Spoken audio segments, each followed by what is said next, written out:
Vince Lombardi once said, winning is not a sometime thing. It's an all-time thing.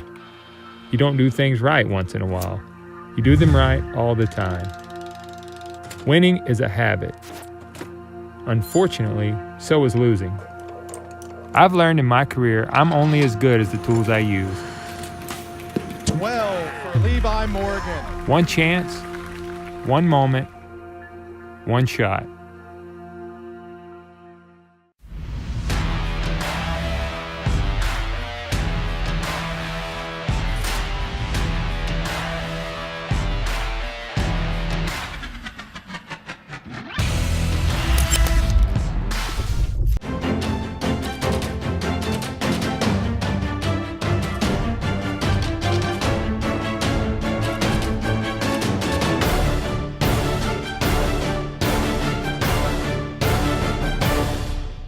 We don't build these bows to be different. We build them to be better. We're the outsiders, the mavericks, the fearless. We forge our own path. We're not chasing anyone, but we know what they're running from. It's an obsession, and the obsessed never rest.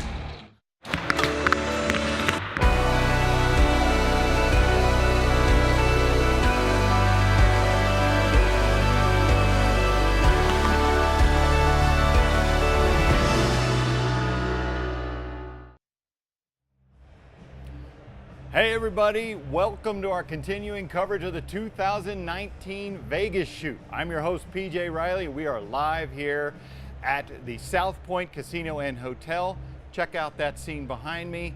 We are in the championship arena and we are 30 minutes away from the big finale, the big shoot off, where our archers in the Open Championship division are going to shoot off for $53,000 top prize. We have an unprecedented number of archers in that division, so we will get to that. As soon as this show ends, stay with us. We're going to cut right to the live feed of the final shoot off. It's going to be brought to you by World Archery and NFAA. We're going to have pro commentary from Greg White and Braden Gelentine. In a couple minutes, we're going to have Hoyt Pro David Howser come up. He's going to talk to us about what these guys are feeling tonight. So if you got questions for David, start sending them to us now. We'll get to them when we bring on David. So earlier today, we finalized our list of the members of the 900 Club. Plus one, we had 23 archers shoot perfect 900 rounds through the weekend. That allowed them to punch their ticket to the finals tonight. And then we had our lucky dog winner, PJ Deloche. PJ emerged from a field of 38 archers who all shot 899s this weekend. They had a shoot off of their own. That whittled the field down to one winner, PJ Deloche. He punched his ticket to the finals tonight as being the winner there. Now everybody talks about the pressure cooker that is the Vegas shoot, and you can't really imagine it until you've been here. I wasn't even shooting in the competition today, but I was down on the floor for the last few arrows of the final 300 round that produced all of our 900 round archers tonight. It was incredible. My heart was beating and I wasn't even shooting. But we did catch up with a couple of our 900 round club members as they came off the line. Let's hear what they had to say.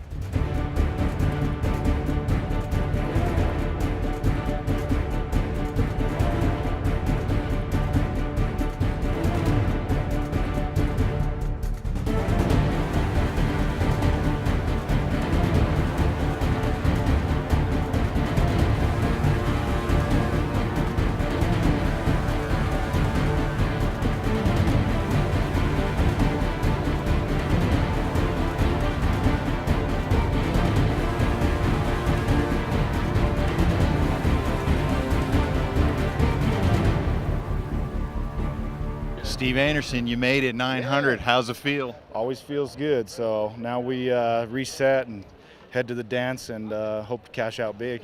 What do you do for the next couple hours? I'm actually going to go work in the booth a little bit. So I'll hang around the booth and then I might go sneak away for a little bit and grab some lunch or something. But now the hard part is done. Everything here on out is gravy, and you know, we're not through the finish line yet, but I feel good about things. 900, you made it to the big show. How's it feel? Good. It's been a while for me. I made it like 6 out of 8 years and forgot how to do it for a little bit, so it feels good to be back. Well, what got into you this weekend? I mean, you were pounding the X. You came in here seated third with 56 X's. How many did you shoot today? 27, so I just missed a couple. So, yeah, I'm shooting my 3D bow, so I went back to like what I do and what I know, what feels good. So 72 pounds, and my misses are a lot smaller with that, you know, and so I can get away with a little, and I had a lot of confidence in my setup, and honestly, I didn't over practice. I think I've over prepared for this shoot for the last few years and put way too much pressure on myself. I said, just don't practice so much and go shoot your bow and see what happens, you know. What do you do for the next couple hours now? Take a nap. All right, thanks, Levi. Congratulations. Thank you, no problem. 900, how's it feel? It feels good. I was thinking about something funny because I heard that there is more than 100 people that already shot a 900 in men's pro. So I'm like, is it really that special, or is it just like part of the way? So I was trying to make it more like, okay, this is just on the road to the final. This is not gonna be like the hardest thing. And I felt really calm all the way, and I was pretty easy all the way. So I'm really happy with it. So you had to shoot the 90 arrows, plus the arrows you shot yesterday for the World Archery Finals. Do you get tired? No, it kind of helped yesterday, obviously, getting a second place, getting some money and all that. It makes it easier today, I think. Just remove a little bit of pressure that I know I can do it, so. You made it 900.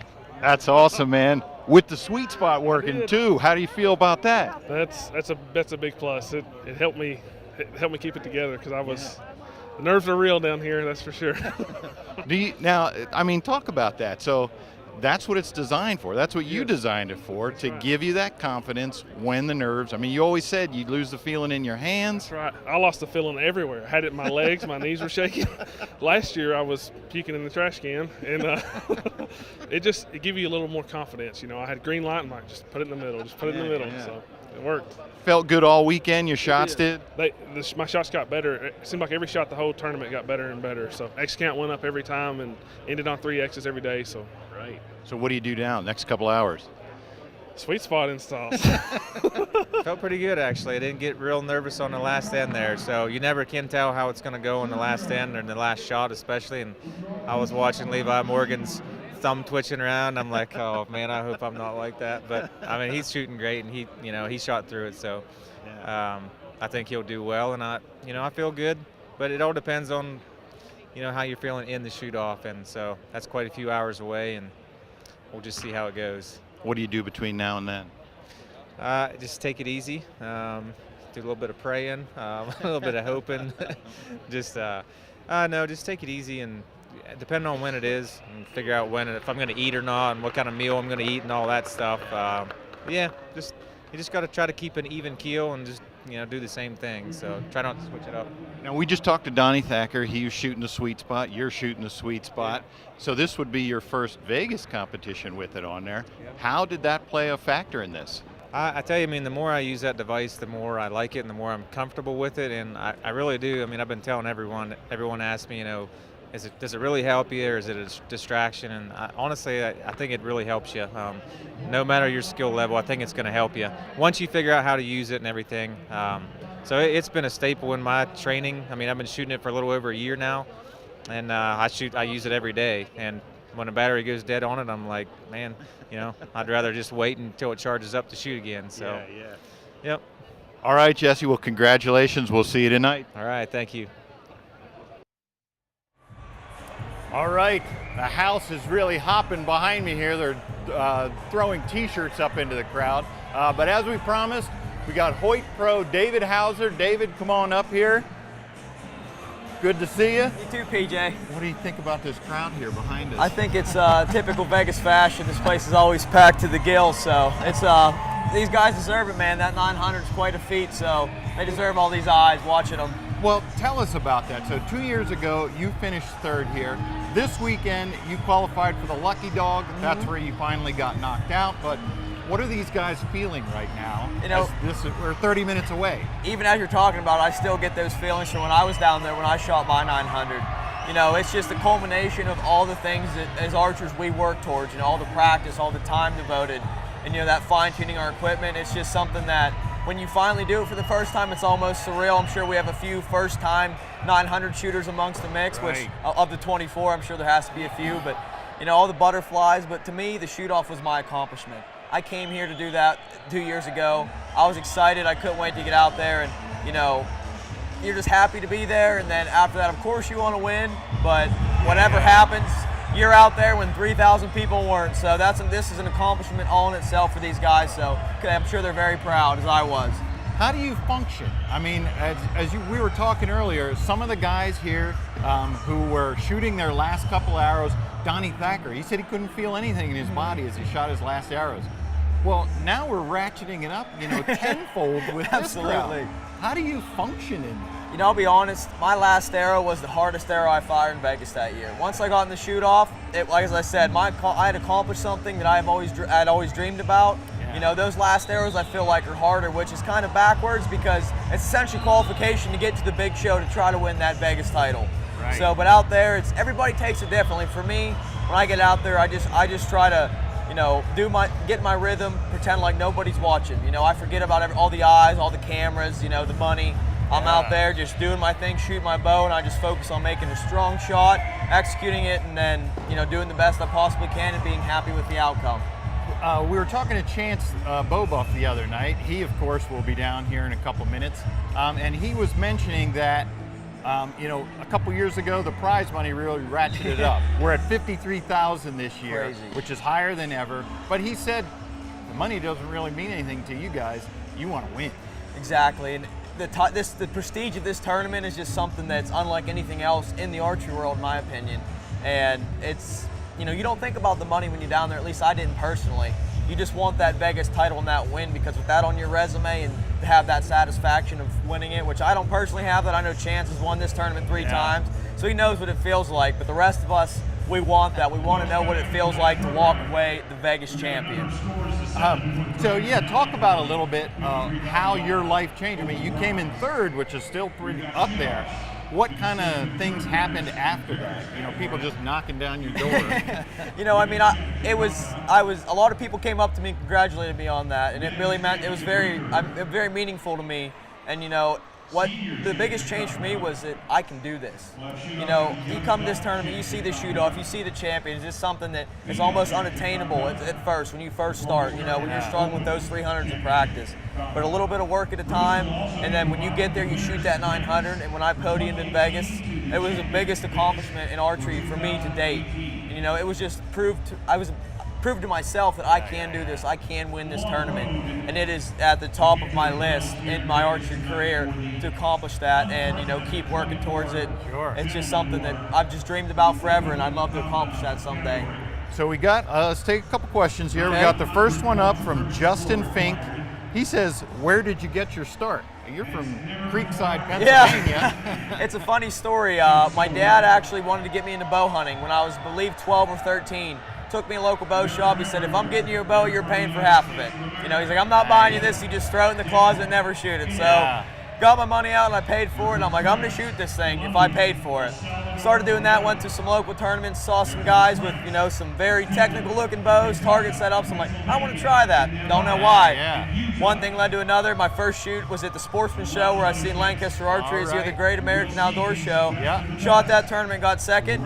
One thing led to another, just started practicing more and more, going to more events, and just, you know, working my tail off. And, you know, now I'm here and living the dream. So it's really an interesting story. It's not like a lot, but, you know, I'm self-taught, learned a lot of things on my own the hard way. I still learn things every day. I learned a lot this weekend, and I'm going to take that moving forward and apply that to, you know, later tournaments. Okay, from Seth Nye. What, if anything, do you do to add pressure during training? So this is something I do every time I practice. You know, every arrow I shoot is for score. I don't just shoot without a purpose. I shoot with a meaning. I shoot towards something to set a personal goal for myself that day. But a lot of times, I'll pull back and try to get in my own head. Okay. You know, I'll be, don't miss, you know. And all those things that we tell ourselves on the line, which you need to keep those out of your head, but I try to bring that into my practice. Or I'll pull back on my last arrow for, you know, say a 30X in practice or a high score, and I'll try to talk myself into being, be like, you got to hit this. You have to hit this. Or, this is for the Vegas title, Lancaster title, whatever it is, to try to. You never can achieve that because you pull back and your pin sits right in the middle and you fire it. But it's just that in a tournament I can be like, when I need to hit an arrow, I tell myself to calm myself down. You have practiced this. You do this every day at home. Pull back, be like, you need this. And that is my little way of calming myself down, be like, you got this. You do this all the time at home, even though the pin's moving way more in a tournament, but you're still, I know, I've done this, I've been here before, even though it was at home, but I'm going to apply that, and, it really helps me in that situation. Yeah. That's great. Keith Morris asks, have you always shot a Hoyt?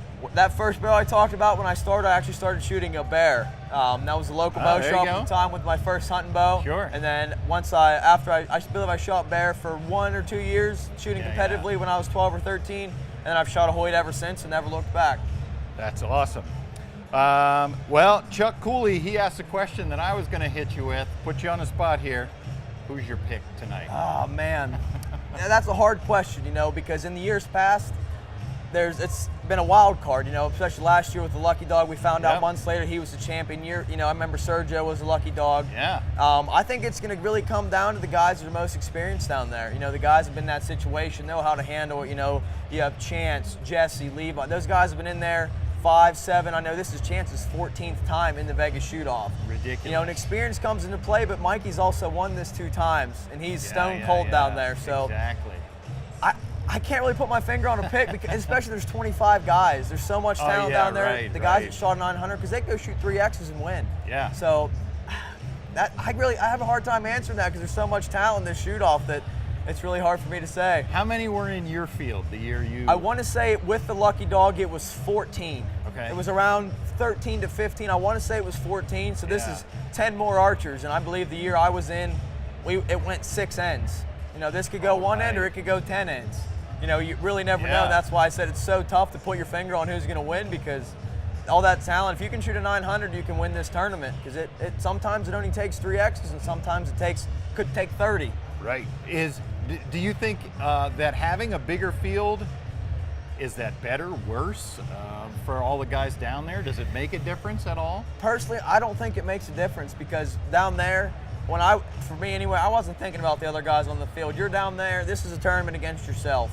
It's one mental battle. If you can go down there and execute and shoot X's in the shoot down, you have you get through 1 or 2 ends of X's, you're putting yourself in a great spot. Yes. So, but a bigger field, that's more potential for guys to do it, but again, the Vegas shoot-off is always, you never know what's going to happen. That's what's so awesome about this event. Here's from Joe Mojave. What is the biggest distraction at a shoot that can get into your head? Yourself. I feel like you just have to get out of your own way, and you're your own worst enemy. You come here and you can't second guess your equipment, you can't second guess things. Big thing for me is not adjusting any equipment when you're at a tournament. I come prepared. When I get there, that's how I'm going to shoot. Unless a catastrophic issue occurs, sure. I feel like, and it works for some people. For me, when I show up, if I adjust something with my equipment, it's in my head. Is that right? I like to show up prepared. I know my stuff's good. I know it's going to perform. I just got to come and shoot my bow, and you just can't overthink it. If you sit around and be like, oh, what if this, what if that? Keep those out of your head. You know what you're doing. Go down there, make good shots, shoot good arrows, just get in your rhythm, execute, and that is what I've found success with. Everybody's a little bit different, but my biggest distraction is myself in an event. Gotcha. Well, David, we certainly appreciate your time tonight and your insight. Thanks, PJ. That Appreciate was awesome. I know you're going to be down there watching. I can't wait. Well, folks, earlier today, before we close out our coverage, we found a pretty cool product in the vendor area here. It's from UltraView. They launched it here at the Vegas shoot. We wanted to show it to you. Let's go check that out. All right, so here we are at the UltraView booth, and I'm here with Chris B. And Chris, you got a pretty sweet new scope that you guys just launched here at the Vegas shoot a couple days ago. Tell us what it is and run down these features. Yeah, so this is the new UltraView 2. We've been working really hard on this. We had the original Starlight, so this is a version off of that. It's machined out of aluminum this time, and we also been experimenting with new 3D printing technology, so the tolerances are so much better, and it doesn't even really look like 3D printing. Yeah. But we have the same concept as a Starlight. It's an UltraView light that shines down on either a center drilled fiber or a dot, and let me tell you, it glows incredibly. It does. Yeah, it's crazy. So we have a magnetic light kit on the top that snaps into place, which is a little bit different. It's very, very sturdy on there. We haven't had any issues with that. And then a dial up on top that you actually can adjust the brightness as you go. And then there's obviously an off switch. And then new for this UltraView 2 is the sunshade. So there's actually baffles on the inside. It's similar to camera lens technology that helps reduce light reflection. Right. So, and that can slide in and out. And also what's really cool about the UltraView 2 is there's a lens retainer system on the inside, which people have absolutely loved because they're like, hey, I got like this lens, what lens work with it? Because they think a special lens has to be in this, and it doesn't. It can work with any lens. We have different size lens retainers. You just a little set screw on the bottom, slip it out, put it in the right one, slip it back in. So it's very, very easy, compatible with any sight, and we're really, really excited about it. Yeah, it's adaptable, and like you mentioned, with being able to use any lenses. Is the housing just the one size, and what size is that? Yeah, so it's just one size, 31 millimeter, as of right now. Yep. Gotcha. All right, so that's the UltraView 2, brand new out here. I'm sure we're going to be seeing that a lot on the line. Thanks for taking the time, Chris. Thank you.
All right. Thanks everybody for tuning in tonight. We are just a few minutes away from the big finale. It's going to be starting here shortly. Thanks everybody for checking in all weekend long with us. We really appreciate your time. Stay tuned for the shoot off right behind me. Right now we're signing off from South Point. We'll see you next time. Thanks for watching. Vince Lombardi once said, winning is not a sometime thing. It's an all-time thing. You don't do things right once in a while. You do them right all the time. Winning is a habit. Unfortunately, so is losing. I've learned in my career I'm only as good as the tools I use. 12 for Levi Morgan. One chance, one moment, one shot.